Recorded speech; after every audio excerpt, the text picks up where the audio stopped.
오늘 말씀은 율법의 참된 용도와 복음, 율법의 참된 용도와 복음이라는 말씀으로 하나님 말씀 증거하도록 하겠습니다. 우리가 갈라디아서에서 읽은 말씀이 분명하게 우리 마음에, 오늘 본문에서 읽은 이 말씀이 분명하게 우리 마음에 진리로 새겨져야 합니다. 바로 우리의 구원은 오직 믿음, 하나님을 우리의 창조주로, 또 그 하나님 삼위일체 하나님께서 이미 영원하신 계획 속에서 구속 언약이라는 놀라운 은혜로 삼위 하나님의 이 언약 가운데 우리를 이제 택한 백성으로 택하셨다는 것, 그리고 그 택하심의 놀라운 은혜가 이 땅에 완전히 이루어져서 예수님이 이 땅에 오셔서 사람의 몸으로 십자가를 짊어지시고 죽으시고 부활하심으로 우리의 구원, 죄된 자지만 그 죄에서 하나님께서 택하신 은혜를 입어 완전히 구원에 이르는 구원을 성취하실 뿐만 아니라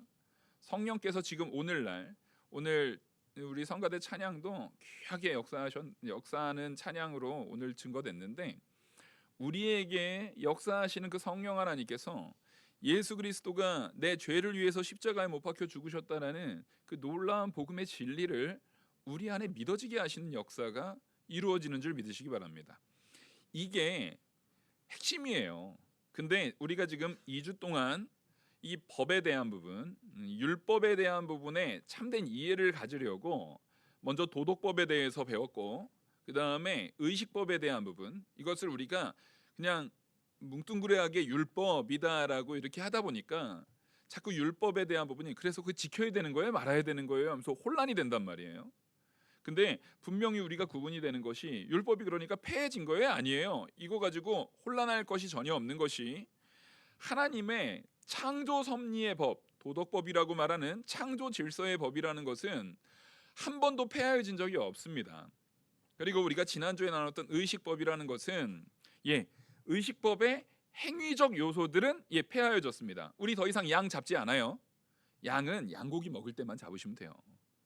그거 양 잡아가지고 우리가 제사 지내지 않아요. 이제 소 잡아서 제사 지내지 않고 그 구약 시대의 율법을 가지고 절기를 지키지 않아요. 이제 우리가.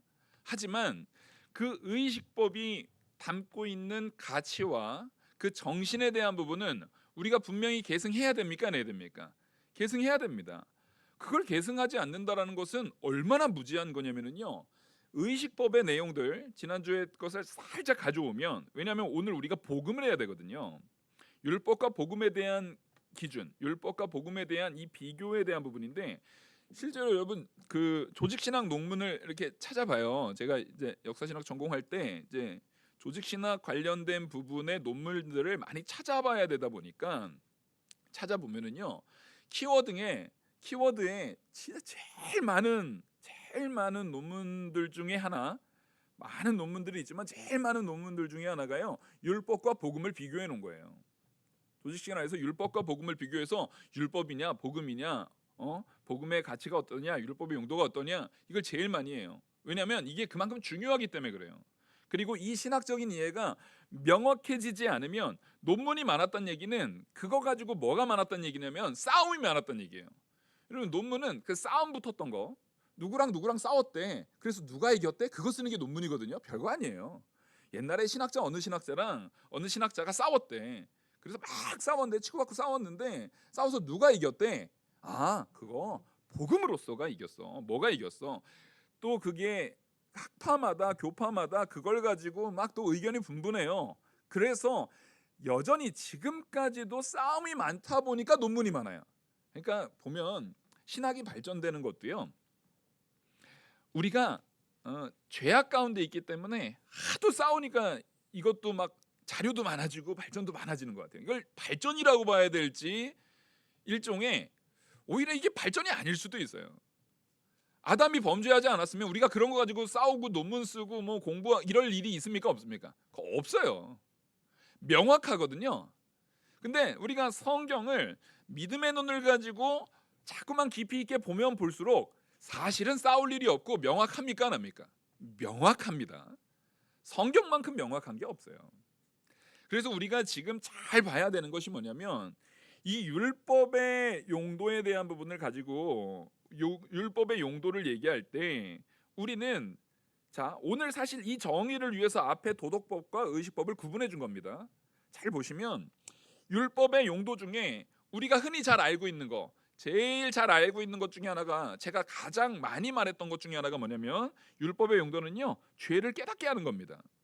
그래서 몽학 선생이라고 말합니다.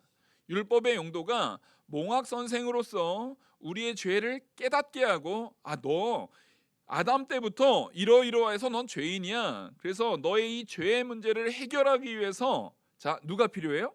예수님이 필요해. 예수님이 필요해까지 가는 것입니다. 죄를 깨닫는 것에서 멈추면 안 돼요. 나 죄인이래. 그리고 끝나면 무슨 소용이에요? 예수님께로 가야 돼요. 그 죄의 문제를 해결해야 되는데 예수님께로 인도하는 그 과정, 율법이 예수님께로 인도하는 과정이 6월절에 어린 양을 잡아가지고 문설주와 임방의 피를 바르는 것은 예수님께서 우리 죄를 대신해서 죽으심으로 예수님이 우리의 구주가 되시고 이제는 예수 그리스도의 피의 희생으로 이제는 우리가 더 이상 죄인이 아니라 의인으로서 사망에 이르지 않고 생명에 이를 거야. 그래서 6월절 지킨 거잖아요. 그게 이 의식법입니다. 그러니까 의식법이 담고 있는 메시지는 사실상 뭐예요? 복음이에요. 예수 그리스도를 말하고 있다고요. 그러니까 우리가 의식법을 폐했다고 율법을 폐해진 거니까 이제 상관없어. 우리랑 상관없어. 율법하고는 우리는 상관없어라고 말하면 예수님의 구원의 메시지, 그 메시지를 구약 시대에는 의식법이라는 제사제도나 6월절이나 이런 거, 초막절이나 77절이나 이 여기에 담아내고 있는 의미, 우리가 지난번에 제가 이제 구약 성경 새벽에 설교할 때 막 7.7절, 초막절, 6월절 이거 다 한 번씩 다뤘거든요. 근데 그거 다룰 때마다 예수님 빼고 말할 수가 있어요, 없어요? 예수님 빼고는 한마디도 못해요. 절기를 이야기하는데요, 예수님 빼고는 한마디도 할 수가 없어요. 그러니까 그런 의식법이다, 이젠 폐하여진 절기나 제사나 이 모든 것들은 사실은 오실 예수 그리스도, 오실 메시아를 그 절기로서 표현한 거예요. 근데 그게 이제는 예수님이 오셔서 십자가에서 구원을 완성하셨잖아요. 이젠 예수님이 십자가에서 단번 속죄로서 그 모든 것을 완성하셨어요. 그러니까 더 이상 할 필요가 없는 그 의식적인 행동만 할 필요가 없는 거지. 그 의미는 예수님이 완성하셔서 이제 더욱더 곤고하게, 완전하게, 견고하게 세워진 거예요, 이게. 그러니까 의식법을 폐하해준다는 것은 행위적 요소만 폐하해진 거지 그 의미는, 따라하겠습니다, 완성되었다. 근데 완성된 게 어디 갔어요? 근데 완성품 어디 있어요? 우리 안에 있잖아요. 그러니까요, 완성품이 우리 안에 있으니까 더 이상 우리가 제사 드리거나 더 이상 우리가 그런 걸 할 필요가 없는 거예요. 완성된 게 우리 안에 있다니까요. 예수 그리스도께서 우리와 연합되어 계시다니까요. 그래서 성령께서 우리 안에서 예수 그리스도의 그 완성된 참된 진리의 가치를 우리 안에서 역사하는데, 여러분, 우리가 우리 안에서 예수님이 역사하는데, 예수님께서 우리 안에서 성령의 인도를 따라서 살아가시는데 하나님의 법을 지키지 않을 재간이 있어요, 우리가? 없죠. 그러니까 율법이 폐해졌다는 게 왜 율법과 상관없이 말씀 안 지키고 살아간다는 겁니까? 율법을 더 온전하게 지키는 겁니까? 아멘? 온전하게 지키는 거예요. 그래서 예수님은 율법을 폐하러 온 것이 아니라 오히려 완성시키러 오신 거예요. 그래서 예수님께서 우리에게 말씀하신 이 말씀의 의미를 잘 알아야 됩니다. 네가 살인하지 말라 했는데, 말씀에서 율법으로 살인하지 말라 했는데, 그 살인하지 말라 하는 것이 나는 오히려 너희들한테 이렇게 말한다는 거예요. 너희가 남을 보고 미워하고, 시기 질투가 다 포함되는 미움입니다. 그 미워하는 마음을 가졌으면 이미 뭐 한 거라고요? 이미 살인한 거예요. 너희가 여인을 보고 음욕을 푸는 것마다 이미 뭐 한 거예요? 간음한 거예요. 그러니까 이것은 예수님께서 우리한테 율법 일 다 없애고 폐해버려가지고 더 쉬운 율법, 니네 율법 안 지켜도 되고 이거 쉬운 거 하면 되는 걸 제시해 준 겁니까? 사실은 사람이 지킬 수 없는, 율법이라는 것은 우리가 어떻게 누구를 안 미워해요? 어떻게 시기 질투가 안 나요? 어떻게 마음에 미워한다라는 게 누굴 증오해 이런 거 아니에요.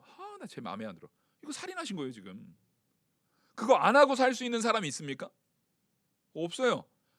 그러니까 오히려 의식법 그리고 이 말씀의 법, 도덕법, 그 가치관, 그것이 제공하는 가치관을 통해서 내가 죄에서 떠날 수가 없구나. 죄의 문제를 나로서는 도대체 해결을 할 수가 없구나. 이걸 제시한 거예요.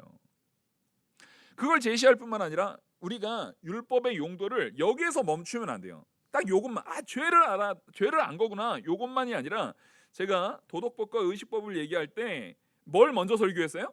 도덕법을 먼저 설교했죠.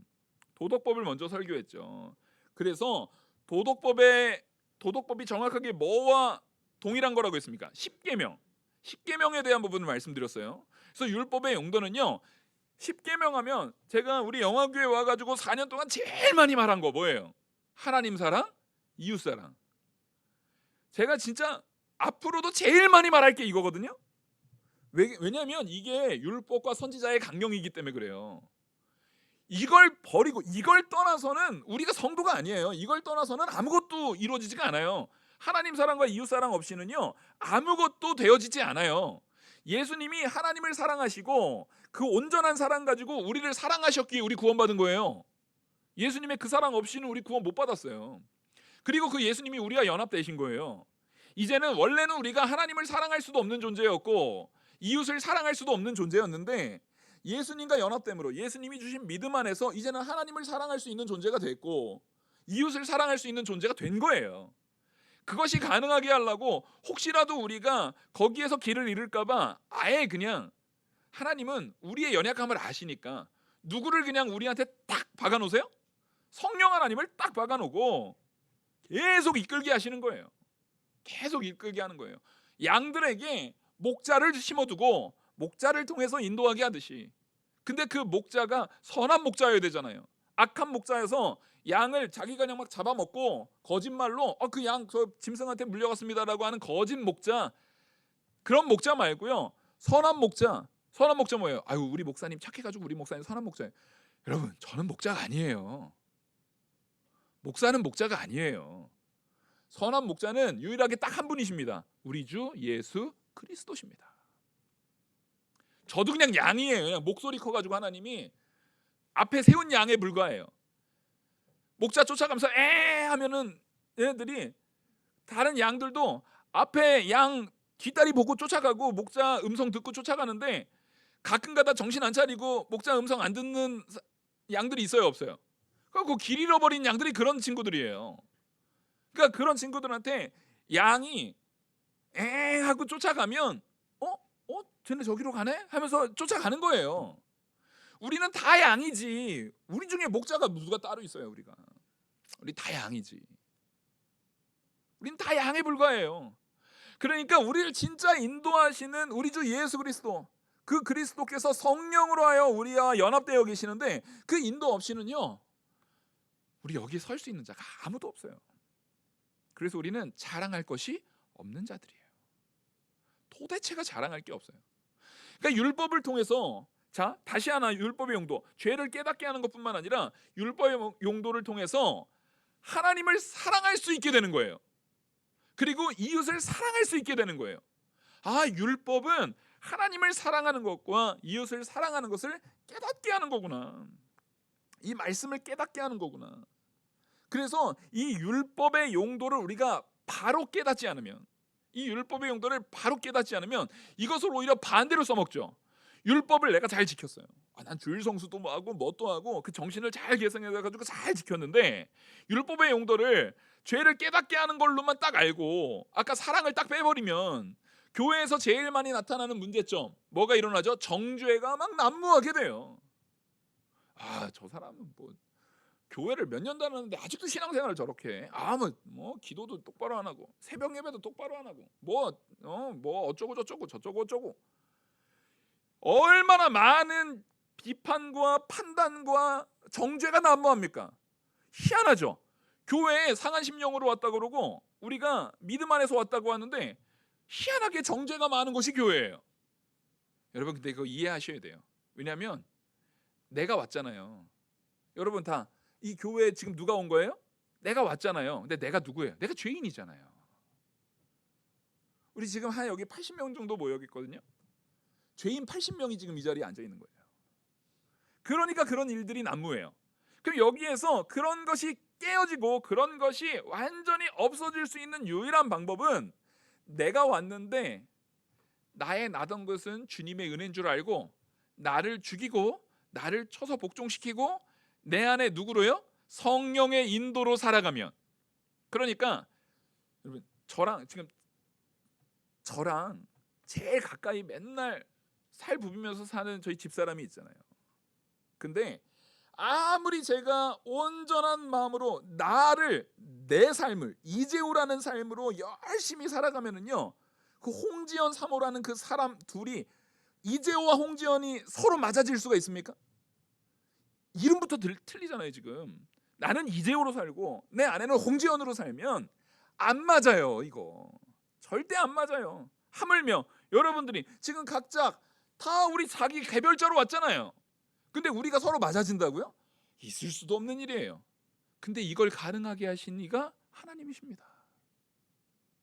이걸 제일 먼저 어디부터 가능하게 해야 되냐면요, 가정부터 가능하게 해야 돼요. 가정에서부터 믿음이, 하나님께서 믿음을 먼저 세운 자가 신앙의 호주예요. 믿음을 먼저 세워주신 분이 신앙의 호주라고요. 그럼 내가 신앙의 호주로서 내가 죄인임을 먼저 깨닫고, 나는 죄인인 것을 깨닫는 존재면, 혹 내 남편이, 혹 내 아내가 믿음이 좀 연약해요, 혹 내 자녀들이 믿음이 연약해요, 저들은 죄인인지를 깨닫지 못한 자들이라고 생각한다면 그들에 대해서 뭐 할 줄 알아야 돼요? 내가 먼저 참아줄 줄 알아야 돼요. 내가 먼저 인내할 줄 알아야 돼요. 내가 먼저 사랑으로 보듬을 줄 알아야 돼요. 그래서 나로서 나아가면은 사랑이 안 나가요. 죄인인데 무슨 사랑이 나가요? 그러니까 예수님께서 너의 정과 욕심을 예수님께서 십자가에 못 박히실 때 함께 어떻게 해야 된다고요? 못 박았대요. 이미 못 박아라가 아니라 못 박았느니라. 그러니까 너희는 스스로는 죽은 줄 알고 이제는 사망의 이재호라는 모습으로 사는 것이 아니라, 사망의 우리 각자 자기의 모습으로 사는 것이 아니라 생명으로 이끄시는 우리 주 예수 그리스도로 사는 자들이 되어야 됩니다. 그게 율법을 복음으로 연결하는 가장 훌륭한 방법이에요. 가장 훌륭한 방법이에요. 그래서 예수 그리스도로 내 안에 나를 채워서 예수 그리스도의 모습으로 살아가면 우리 안에 당연히 하나님을 사랑했던 그 사랑이 가득할 것이고, 하나님의 사랑 가운데 이웃을 사랑하는 사랑이 가능한데, 하나님께서 눈에 보이는 형제 그리고 내 가족도 사랑하지 않으면서 하나님을 사랑한다라는 것은 진짜라고요? 거짓말이라고요? 제가 요즘 이거 율법 얘기할 때 제일 많이 얘기하죠. 왜냐하면 여러분, 율법 얘기할 때 사랑 빼면은요, 우리는 헛소리 듣는 거예요. 율법을 얘기하는데 사랑을 뺀다? 그러면은요, 그거는 정말 그 교회를 망치는 말을 들은 거예요. 율법을 얘기할 때, 내가 무언가를 순종했다, 내가 무언가를 행할 얘기할 때는요, 반드시 사랑이 더 크게 풍성하게 주어져야 돼요.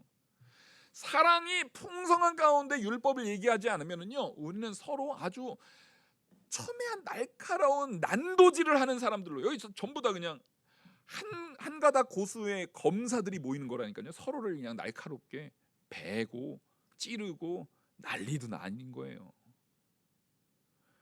그래서 우리는요, 누구로 만나는 겁니까? 제 안에도 계시는 성령, 우리 집사람 안에도 있는 성령을 통해서 가정 안에서 만나면, 내 안의 성령과 우리 집사람 안의 성령은 한 분 성령이시잖아요. 그러니까 그 한 성령 안에서는 우리가 서로 맞아져요, 안 맞아져요? 거기에서는 우리가 화합이 될 수 있는 거예요. 성령으로 하나 되는 거예요, 우리가. 여기에서도 마찬가지예요. 오늘 이 예배 가운데 성령께서 임하신 줄 믿습니다. 아멘. 그러니까 우리가 하나로 아멘 할 수 있는 거예요. 그러니까 영상으로 예배 드리는 것을, 우리 교회는요, 코로나 거의 풀리자마자 거의 한국 교회 거의 모든 교회 중에서 영상 설교를 주일 영상 설교를 거의 제일 빨리 끊고 모이십시오. 자리를 띄워서라도 마스크를 써서라도 제일 빨리 모이십시오. 그렇게 열심히 강조해서 우리는 빨리 모였어요. 그렇죠? 그 이유가 뭡니까? 예배라는 건요, 정보 전달이 아니잖아요. 정보 전달하려고 제가 여러분들한테 여기 있는 거 아니에요. 여기 앞에 인포메이션이라고 써 있어요, 혹시? 아니잖아요. 여러분들한테 그거 전하려고 여기 있는 게 아니에요. 예수 그리스도께서 내 안에 역사하심으로 믿어진 그 복음을 성령의 인도를 따라 여러분들한테 저는 대언하는 거예요. 하나님의 말씀을 대언한단 말이에요. 선포해요. 저는 외치는 자의 소리에 불과해요. 근데 제가 무슨 능력이 있어요? 여러분들은 듣기만 하잖아요. 근데 여러분들한테 무슨 능력이 있어요? 근데 이 예배가 왜 가치가 있어요? 이 예배에 임하시는 성령 때문에 가치가 있어요. 이 예배에 함께 하시는 성령 하나님 때문에 가치가 있는 거예요. 그래서 우리가 모이기를 힘써야 되는 것이, 우리가 함께 모였는데 이렇게 많은 사람들이 모였는데 성령으로 하나 될 수 있는 것을 깨닫고 발견하고 경험할 수 있는 것이 예배예요. 근데 그냥 영상으로 드린다고요? 요즘에는 목사님들이 막 아직도 그런 소리를 하는 분들이 계시더라고요. 그게 자기들한테도 유익이 된대요. 교회에서도요, 이제는 장소의 제약이 없기 때문에 더 확장성도 넓고 더 유익이 된대요. 여러분 잘 생각해 보십시오. 그게 정말 유익인가? 거짓 메시지에 우리가 속아 넘어가면 안 돼요. 하나님께서 옛날에는 모이기를 힘쓰라 했고 요즘에는 모이기 힘쓰지 말라 그런 거예요? 그럴 리가 있습니까? 여러분 잘 생각하십시오. 종교개혁 당시에 종교개혁이 종교개혁으로만 힘들었던 게 아니라 종교개혁 초기 때요, 쯔빙글리 막 이런 사람이 활동할 때, 루터, 쯔빙글리가 활동할 때요, 유럽에 흑사병이 돌았어요. 지금보다 심각한 상황입니까? 아닙니까? 코로나 때보다 훨씬 심각했어요. 유럽 인구에요 3분의 1, 추정하는 걸로만 3분의 1 이상이 죽었어요. 스페인 지역은요 아예 초토화가 돼버렸어요. 유럽 전체 인구의 3분의 1 이상이 죽어버렸다니까요. 그런데도요 목회자들이 떠나지 않았어요. 오히려 그것 때문에 누워있는, 그 흑사병으로 누워있는 사람들을 돌보다가, 그들에게 복음 전하다가, 그들에게 말씀 전하는 사명하다가, 거기에서 섬겼던 많은 목사님들, 많은 장로님들, 많은 집사님들이요 죽었어요. 근데 그걸 통해서 유럽의 많은 나라들이 예수 그리스도의 참된 사랑을 경험했어요. 그리고 유럽의 많은 종교개혁 국가들이 생겨났습니다. 스위스가 그 사랑을 가장 많이 경험했던 지역 중에 하나예요. 쯔빙글리 같은 경우도요 그렇게 그 사람들을 돌보다가 실제 병이 걸렸는데 하나님의 은혜로 낫어요. 그리고 거기에서 사역을 합니다. 사람들이 그때부터는, 그때만 하더라도 야 우리가 교황 로만 카톨릭을 믿어야 돼, 기독교를 믿어야 돼라는 과정 가운데 그 유럽의 이 다 그 흑사병이 도니까요 로만 카톨릭의 그 사제들은요 거기에 명령에 의해서 전부 다 떠나버렸어요. 명령하기도 전에 다 떠나버렸어요. 사람들 다 안전한 지역으로 다 떠나고 했을 때 거기 마지막까지 남는 사람들이 다 목회자들이었어요. 그리고 장로들이었고 그리고 집사들이었어요. 그렇게 그 지역 사람들을 돌보고 섬길 때, 자 여기에서 이거 사랑 아닙니까? 근데 이 사람들은 잘 생각하십시오. 왜 안 떠났어요? 그냥 마음에 원래 사랑이 커서요? 아니에요. 하나님의 율법이, 하나님의 명령이, 하나님의 말씀이, 이것을 율법이라고 말할 수 있는 겁니다. 그 율법이 내 이웃을 뭐 어떻게 해요? 내 몸과 같이 사랑하라는 거예요. 그러니까 안 떠난 거예요. 그러니까 우리가 율법을 폐하고 율법과 상관없이 살아가는 성도는 있을 수가 있습니까? 없습니까? 없어요. 그 율법이라는 것이요 온전하게 우리 안에 새겨지고 세워진다라는 것이 참된 복음에 이끌린 성도라는 거예요. 참된 믿음 안에 있는 성도라는 거예요. 그래서 율법과 복음은요 절대 뗄래야 뗄 수가 없어요. 뗄래야 뗄 수가 없어요. 그래서 정말 믿는 성도, 그 사람들이 진짜 믿는 자들이었기 때문에, 믿는 목사였고 믿는 장로였고 믿는 집사들이었기 때문에 그 흑사병이 도는 상황 가운데서도, 그 위험한 상황 가운데서도 떠나지 않은 거예요. 정말 믿지 않는 사람이면은 툭 털어버리고 가버린다고요. 오늘 우리는요, 율법의 참된 용도, 말 그대로 내가 죄인인 것을 깨닫는 것과 하나님 사랑과 이웃 사랑의 가치를 깨닫는 것이 온전하게 되어져 있지 않는 사람이 나 복음의 은혜로 구원받은 사람이에요라고 말하는 거는요, 그거는 아주 미련한 말이에요. 둘 중에 하나입니다. 믿음이 없는 사람인데 믿음이 있는 줄 착각하는 거거나, 믿음이 있는데도 만약에 그렇게 행동하고 있다고 한다면 하나님 앞에 완전히 자기가 워낙에 죄악으로 가득해가지고 눈이 가려져가지고 나는 구원받아 라고 말하는데 행동이 엉망인 거는, 하나님이 그 사람이 정말 택한 백성이잖아요. 그럼 이 땅에서 정말 고생하게 돼 있어요. 왜냐면 지옥 안 가요. 대신에 성도가 이 땅에서 죄악 가운데 행하잖아요. 하나님 뜻과 상관없이, 율법의 인도하심과 상관없이 마음대로, 자기 마음대로, 자기 뜻대로, 자기 행하고자 하는 대로, 딱 우리 사사기 보면은 자기 소견에 오른 대로 행했던 그 사사기 시대의 이스라엘 백성들한테 하나님이 시련을 많이 줍니까, 안 줍니까? 많이 줍니다. 왜요? 택한 백성은 결국에는 구원하실 거거든요. 근데 따라하겠습니다. 거룩하게 만드셔서 구원하신다. 여러분, 그러니까 우리는요, 빨리 변화돼야 돼요. 말씀이 들어올 때 그 말씀대로 변화하려고 애를 쓰셔야 돼요. 주의를 거룩하게 지키시고요, 예배를 온전하게 지키시고요, 항상 기도 생활 하시고요, 성경 보는 일에 게을리하지 마시고요, 하나님 사랑과 이웃 사랑을 실천하시고요, 남에게 거짓말하지 마시고요, 남을 사랑하는 일에 있어서, 섬기는 일에 있어서, 남을 세워주는 일에 있어서 온전히 서시고요, 교만하지 마시고요, 항상 겸손하는 일, 이 많은 하나님께서 우리에게 내리신 명령들을 내가 하나하나 지켜나가려고 애를 쓰셔야 돼요. 그게 복음의 온전히 선 자의 삶이어야 합니다. 아무리 강조해도 부족함이 없어요. 그래서 제가 사실은 오늘 이 설교, 율법과 복음이라는 것의 참된 가치를 명확하게 세우기 위해서 도덕법, 의식법, 그것을 세분화시켜서 말씀을 드린 거예요. 자, 우리는 어떤 것을 지식적으로 이해하는 것보다 도덕법의 하나님 사랑과 이웃 사랑의 온전한 십계명의 가치, 그것이 이미 내 안에 성령을 통해서 심겨졌구나. 의식법을 통해서 우리가 알 수 있었던, 지금은 제사 지내지 않지만 그 제사의 의미 속에서 예수님께서 나를 위해서 희생하셨다는 그 가치, 그 유월절을 지금은 지키지 않지만 그 유월절의 어린 양의 피로써 우리를 구원하셨다는 가치가 온전히 세워지는 예수 그리스도의 십자가의 보혈, 그걸 내가 정말 내 마음에 온전히 계승하고 온전히 주장해 나가고, 그렇게 나는 죽고 오직 내 안에 그리스도가 사셔야겠구나.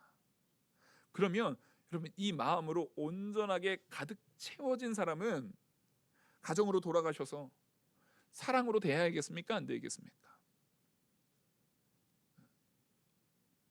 대답을 하신 거예요, 안 하신 거예요?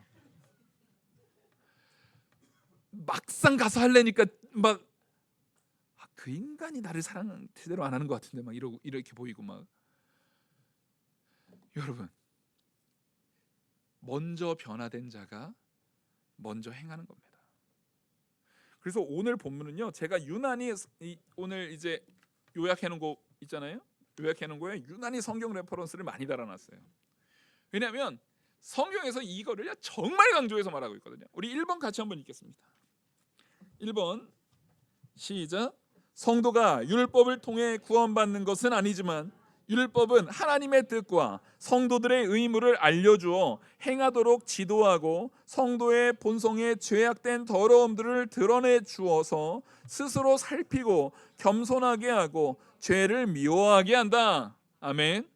여러분, 결국에는요, 우리가 참된 율법의 용례 아래 있다면요, 죄를 미워할 수밖에 없어요. 하나님의 뜻을 사랑하고 하나님의 말씀대로 순종하고 스스로를 살피면서 겸손해질 수밖에 없어요. 그래서 갈라디아서는 우리가 본문 읽었으니까 로마서 7장 12절 우리 같이 한번 읽겠습니다. 로마서 7장 12절 시작. 이로 보건대 율법은 거룩하고 계명도 거룩하고 의로우며 선하도다. 자, 율법은 악한 게 아니에요. 사도 바울은 율법이 필요 없는 거라거나 악한 거다라고 얘기한 적이 없어요. 율법이 오히려 선한 거예요. 그래서 참된 믿음이 있는 자는 당연히 율법에 대한 행위와 같이 가는 거예요. 그리고 로마서 3장 20절 시작. 그러므로 율법의 행위로 그의 앞에 의롭다 하심을 얻을 육체가 없나니 율법으로는 죄를 깨달음이니라. 우리에게 죄를 깨닫게 하는 율법이 얼마나 귀중합니까? 그걸 통해서 우리는 어디까지 나아가야 되냐면 로마서 7장 7절 같이 읽겠습니다. 시작. 그런즉 우리가 무슨 말을 하리요? 율법이 죄냐? 그럴 수 없느니라. 율법으로 말미암지 않고는 내가 죄를 알지 못하였으니 곧 율법이 탐내지 말라 하지 아니하였더라면 내가 탐심을 알지 못하였으리라. 아멘. 율법이 내가 죄인인 것을 알게 하지 않았으면 우리는요 죄인인지도 모르고 사는 거예요. 자, 요런 영화는 이 선교 영화인데 이런 거는 우리 성도님들이 좀 찾아서 보면 좋겠어요. 창이라는 선교 영화가 있어요. 외국인 선교사가 어떤 저기 이 부족, 저기 아마 아마존인가 저 하여튼 남미 쪽에 그 부족에 가요. 부족에 딱 선교를 가는데 그 부족은 무슨 문제가 있냐면 이 서로 부족들이 여러 부족이 있잖아요. 그럼 이 부족이 이 서로 부족한테 전쟁을 해서 아버지를 죽여요. 그러면 이 부족의 유일한 가치는요, 자기가 분명히 반드시 복수를 해야 돼요. 복수를 반드시 해야 되는 게 그 부족의 사명이에요. 그래서 이게 막 수백 대에 이르기까지 이 부모가 여기 부모를 죽였어요. 그럼 이 자녀가 복수심을 불태우고 있어요. 그러다가 당연히 자기 아버지를 죽인 그 부족의 그 사람이 나중에 더 늙어야 안 늙어요? 늙죠. 이 애는 점점 젊게 힘이 생길 거 아닙니까? 그럼 여기서 또 죽여요. 서로 죽이고 죽이는 것을 계속해요. 그러다가 선교사가 가서 복수하지 말아라. 서로 죽이면 안 된다.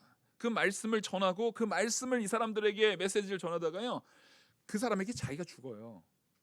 자기가 죽는데, 그러니까 이 죽였던 그 사람, 그 죽였던 그 족장을 나중에 그 죽은 선교사의 아들이 또 선교사로 들어가서 그 사람을 용서해요. 그러면서 그 복수의 연결이 끊어지는 것을 보여주는 게 바로 그 선교 영화의 내용이거든요. 그러면 여기서 우리가 볼 수 있는 게 뭡니까? 그리스도가 들어오면은요, 그런 죄악이 어떻게 돼야 됩니까? 끊어져야 됩니다. 여러분, 우리 가정 안에, 우리 사회 속에, 우리 서로 예배하는 예배 공동체 안에도, 형제들 사이에도 언제나 서로 마음에 안 들고 시기하고 질투하고 싸우고 하는 것들이 있어요. 근데 정말 내 안에 예수 그리스도가 들어왔다면 그거 끊어야 돼요. 그게 끊어져야 되는 거예요. 그래서 율법을 통해서 우리가 죄인인 것을 알았으면 그 죄의 문제를 내가 이 탐심이라는 것을 해결할 수 없구나라는 것이 깨달아지는 거예요. 그러면 그것을 그때 우리 주 예수 그리스도에게 나를 의탁하는 거예요. 내가 스스로 죄인인지를 깨닫지 못하는 자는요, 절대 하나님한테 의지하지 못합니다. 내가 스스로 죄인임을 인지하지도 못하는데 하나님한테 의지할 수 있다고요? 거짓말이에요.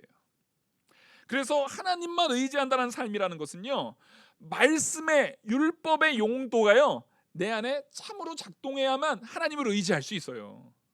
그러면 말씀의 이 율법의 참된 용도가 내 안에 작동하게 하시는 것은 누구실까요? 성령 하나님께서 그게 작동하게 하십니다. 그러니까 사실은 율법도 복음도 사실 우리에게 역사하시는 하나님의 역사인 줄 믿으시기 바랍니다. 그걸 바로 알아야 돼요. 그 2번 우리 같이 읽겠습니다. 주보 2번 시작. 율법은 그리스도에게로 인도하여 그와 같이 순종하는 성도가 되도록 이끌어주며 죄를 금하여 죄로 인한 환난을 피하게 할 뿐만 아니라 순종을 권하여 하나님께 복을 받도록 이끈다. 자, 갈라디아서 3장 24절 같이 한번 읽겠습니다. 시작. 이같이 율법이 우리를 그리스도께로 인도하는 초등교사가 되어 우리로 하여금 믿음으로 말미암아 의롭다함을 얻게 하려 함이라. 아멘. 예수님께로 우리를 인도한다니까요. 이 역사가 없으면은요, 율법의 역할이 바로 되지 않은 거예요. 우리가 내 안에 성령께서 율법의 용도를 바로 이끄실 겁니다. 그럼 우린 반드시 누구에게로 인도돼요? 그리스도에게로 인도돼요. 예수 그리스도에게로 인도됐으면은 예수 그리스도를 닮아 나가는 거예요. 예수님은 원수까지 사랑하셨죠. 우리를 사랑하셔서 대신 죽으셨어요. 근데 예수 그리스도를 닮고 예수 그리스도에게로 인도받은 우리가 왜 사랑하지 못합니까? 그러니까 율법을 바로 이해하면은요 사랑하지 않을 수 없다니까요. 두 번째 시편 19편 11절 같이 보겠습니다. 시편 11편 19편 11절 시작. 또 주의 종이 이것으로 경고를 받고 이것을 지킴으로 상이 크니라. 여러분 이게 얼마나 중요해요. 우리는 사실상 율법을 지켰다고 해서 지금까지 얘기를 들어보니까 율법을 내가 지켰다고 해서 상 받을 대상이에요, 아니 우리가? 아니잖아요. 지켰어도 우리가 자랑할 게 있어요, 없어요? 하나도 없잖아요. 근데 하나님은 상도 주시네요.